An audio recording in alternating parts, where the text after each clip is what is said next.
मुख्यमंत्री लाडकी बहीण योजनेप्रकरणी महिलांकडून पैसे उकळल्याच्या प्रकरणात राज्यातील पहिला गुन्हा अमरावतीच्या वरुड पोलीस ठाण्यात दाखल झाला आहे। तलाठी तुळशीराम कंठाळे विरुद्ध गुन्हा दाखल करण्यात आला आहे। मुख्यमंत्री लाडकी बहीण योजनेचे अर्ज भरण्यासाठी महाराष्ट्रभर केंद्रांवर बहिणींची गर्दी पाहायला मिळते आहे। मात्र बहिणींकडून पैसे उकळल्याच्या प्रकरणात राज्यातील पहिला गुन्हा अमरावती जिल्ह्यातल्या वरुड पोलीस ठाण्यात दाखल झाला आहे।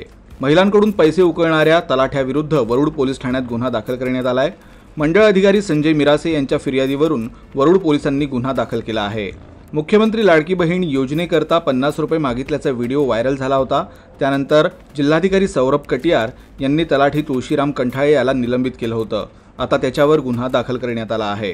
गुन्हा दाखल झालेला तलाठी तुळशीराम कंठाळे याच्यावर यापूर्वी देखील महसूल विभागाकडे अनेक तक्रारी आहेत। तो कार्यालयात जात नसल्यानं नागरिकांनी या तक्रारी केल्या होत्या।